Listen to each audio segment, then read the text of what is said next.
So, when we look back at Friendship is Magic, of course, Sparity, short for Spike and Rarity, is going to be one of the most, I guess you could say, talked about, you know, story arcs. Well, I wouldn't necessarily say story arcs, but one of the more interesting aspects and talked about aspects to come out of the show, if not the entire franchise as a whole. Comic books, kind of hinted at or teased or at least acknowledged somewhat in the movie, things like that.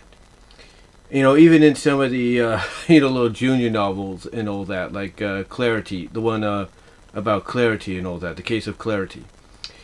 And when we look at the Spike and Rarity dynamic, I mean, the fact that you even have, who is it, Black Griffin, acknowledge in the reaction video they did to the very first episode, which was posted about a couple weeks ago, that he was surprised and amazed that Spike crushed immediately on Rarity upon seeing her.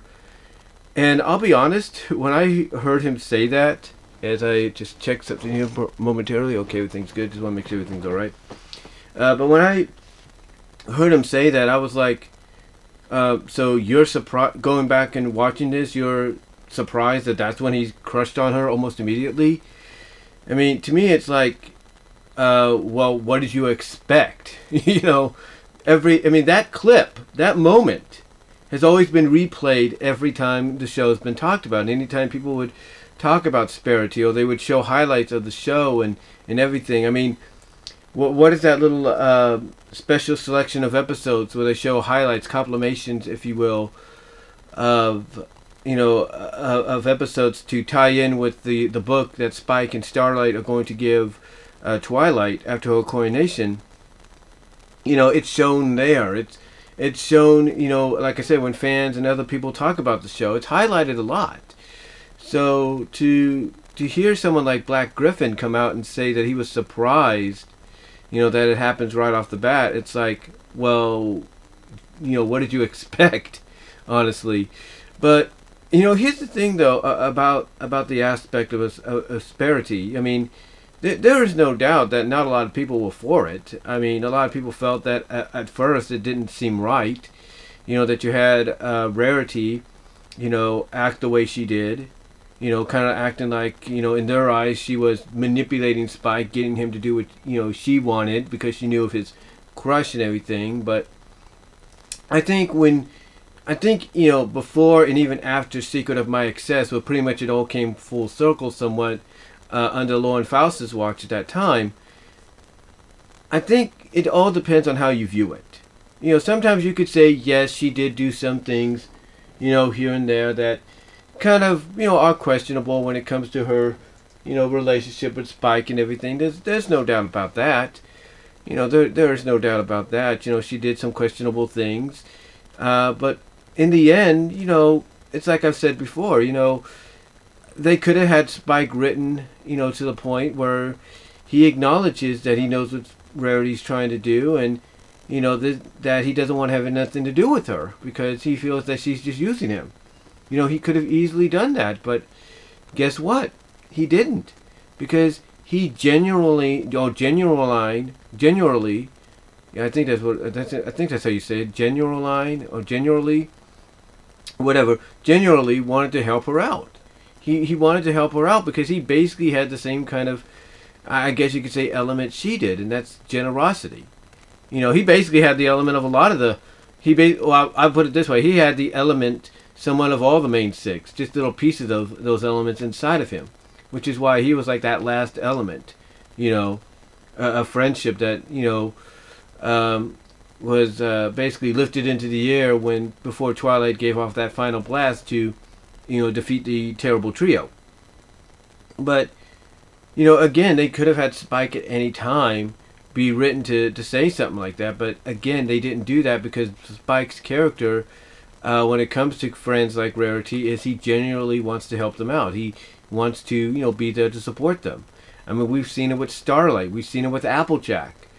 We've seen it with Rainbow Dash, Pinky to an extent, Fluttershy to an extent.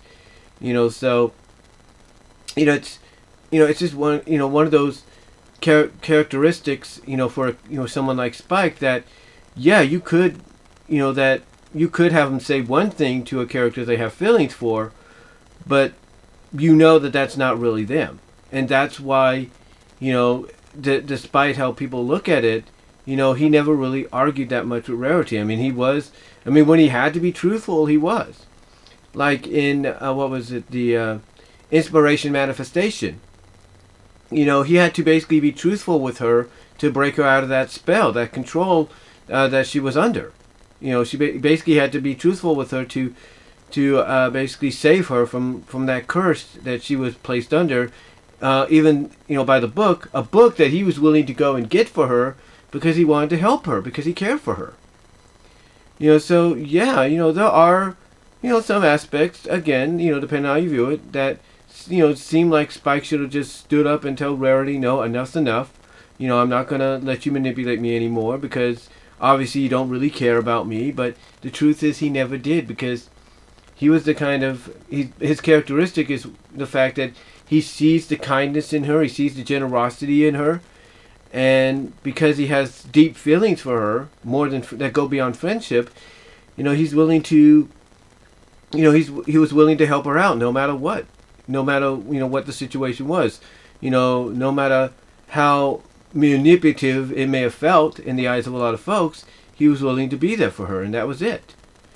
And I think I think honestly right there, that is probably one of the strongest aspects of the relationship between the two and what fans like about it. The fact that, yeah, they will agree that some things that Rarity would do may seem manipulative and all that, or look like they're manipulative, but Spike, he's the kind of guy that has, so much love for her that, even though he may know that or not know that, he's willing to put it aside because he cares very deeply about her, and he wants to help her out because, that's the kind of individual he is. And I think that's what attracts her to him as well, not just as a friend, but maybe something more, because of the fact that she sees that, okay, maybe what I'm doing, it might be a little manipulative and all that, but he's not saying anything. He's generally wanting to help me. And again, these are just things, off the top of my head from what I've seen and heard, as to why people love the relationship between these two, because of the fact that, they kind of work well off each other. They work well off each other no matter what the circumstance. Whether it looks like it shouldn't, whether or not it looks right or it doesn't, if you catch my drift. The thing, and I think honestly, when we got towards the end of the series, and you had a changing of the guard with Megan going and off into another position and Nicole Dubuque coming in and taking over, I think Nicole herself saw that. She saw this dynamic between these two, this unique relationship and everything, and thought, well, let's emphasize it a little bit more. Let's put more spotlight on it. And that's what we ended up getting. I mean, I'll be honest, it surprised me. I'll be honest, it did surprise me when, what was it, in Hearts, the second Big Mac and Sugar Bell episode that they did, which was based around Hearts and Hoops Day, that, Spike basically brought out of hiding in a bush or behind his back, cartoon logic, if you will, a big Valentine heart, a Hearts and Hoops heart, that he wrote a poem on there for Rarity. And let's be honest, for most of the time they kind of kept it kind of died down a little bit after, the early portion of season 3, and, had a few moments here and there. To see that moment be, revealed, to see that moment happen in that episode, it was a very genuine surprise, because, you would think that after a few years, despite the few moments and acknowledgments here and there, but that were not, as suffice or significant, to see a moment like that come out of nowhere, that was a genuine surprise, because you think, what I was trying to say, you would think they would cool down from that, but they didn't. They didn't cool down from that whatsoever. They just, decided to reignite it, if you will. And to me, that's kind of a classic trope in any kind of a relationship of any kind, despite the franchise that it's part of. That, sometimes you'll cool off on a relationship between two characters that may seem like it's more than friendship, then just have them portrayed towards each other as friends.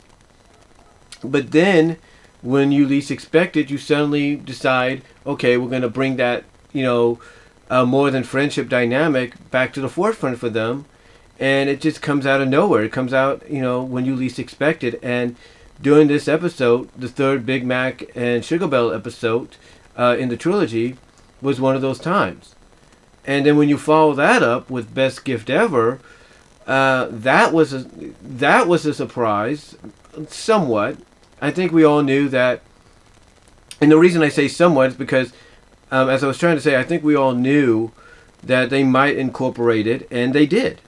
They did incorporate it, and the way they wrapped it up by, having Spike be the last one to present his present to Rarity, you kind of knew that they were hinting at the fact that, one, they acknowledge the existence of the fans that support the pairing, and they wanted to give off the vibe of, okay, these two are going to be more than just friends.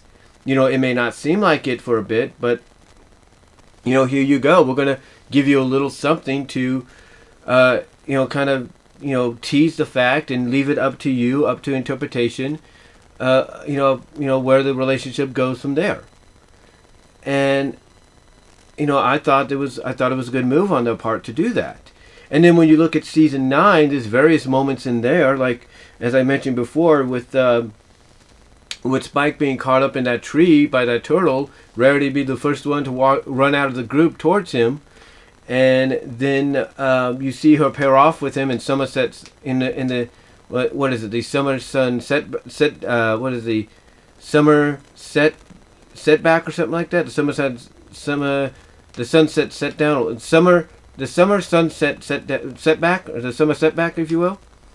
You see her paired off with him, and you kind of get the dynamic of, it's a nice thing to see him paired off, but you also kind of get the, you kind of see that little bit of, okay, they are probably closer than ever, but, the friend, but, that closeness doesn't mean Spike has to, be gaga all the time, and he could just be like, he could kind of try to snap Rarity out of, or bring her back to reality when she's carrying off on something that's, not of the situation, not of the topic at that time. I thought that was good. And then, of course, you have Dragon Drop, which a lot of people love because everybody, felt like, okay, this is it. This is the episode we've been waiting for. And it was all right. It was good. I mean, people may have not liked how, Rarity was portrayed in it. But I thought the way she was portrayed was, as Despio, Dels Wilsonator, has brought up during his collab with Voice of Reason, at the screening series, that basically it was Rarity being in that role of feeling like her boyfriend was cheating on her, and this was basically her realization that, I don't want to lose, someone that's very close to me that now I'm starting to realize potentially means more to me than just as a friend.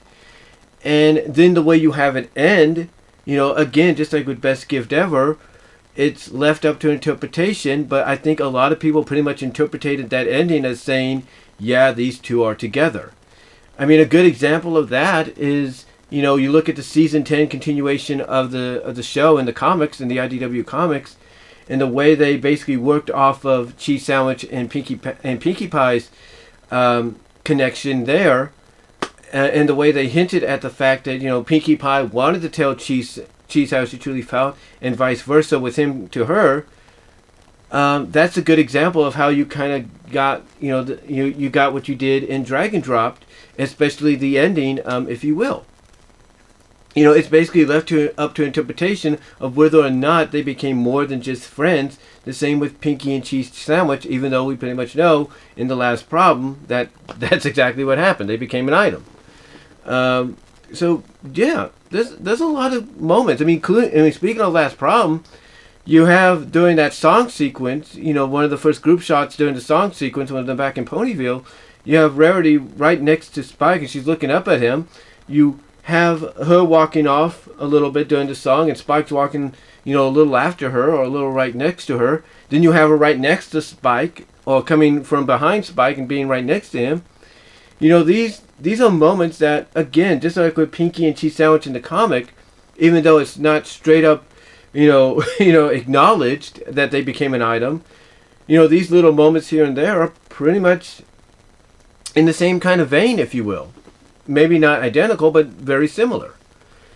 And to me, when you really get down to it, the Sparity dynamic is one of the best things to come out of the show, because not only is it something that you can interpretate as to potentially had happened and continue had happened, and the relationship is based on working things out a certain way, like if one has to be here and the other has to be here. That's understandable.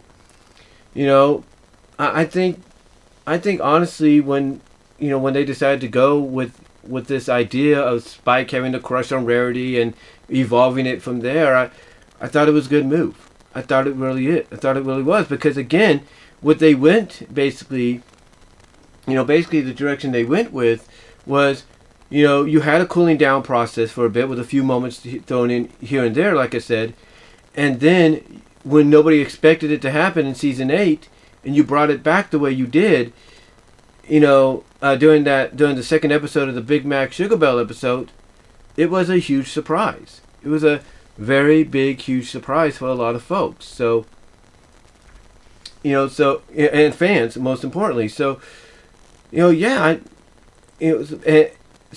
great. It was great that they did that, because again, like I said, it was following a trope that we'd seen in other presentations of media, with shows and franchises with characters in a similar situation. But overall, I'm glad they did it. I'm glad we got the Sparity ship in the show. I'm glad they carried the Sparity ship on into the comics, if you will, with especially when the comics were not always canon to the show, or whatever the case may be. I liked it. I really did. And will we get something like that in Generation 5? It's hard to say. I mean, with some of the animatics being basically showcased online and giving us a hint of what's going to come, maybe we might get something between Pip and Hitch. We don't know. Maybe we'll get something between, maybe we'll get something between Sunny and Hitch. I don't know. Maybe we'll get a new character in there, and maybe that new character, if it's a dragon, we don't know if we're going to get dragons. And, maybe if that dragon, ends up, gaining a crush on Pip or Zip, or maybe even Izzy, have to see. We'll have to see what happens. Or maybe we'll have a reversal. Maybe it'll be a female dragon that they befriend, and she starts having a crush on Hitch. Who knows? But yeah, I don't know if we'll see something similar to that in G5, as far as the series is concerned. But if we do, I'll be all for it. And maybe they might, go further than what we got here with Generation 4. But overall, I just wanted to come out here and just kind of, on camera, as a fan, kind of say that I'm glad we got the Sparity relationship in the show, because I think that without it, the show would have been popular still, and would have still been the phenomenon that it became. But I think adding this relationship in there, this crush, this dynamic, depending on how you view it, I thought really added to it and really helped it out in the long run. But what do you guys think? What did you think about the Sparity relationship when it, was brought into the show from beginning to end, and then basically expanded into the comics and in the other other stuff as well, like official merchandise, some official merchandise, I should say, as well as some of the books and everything.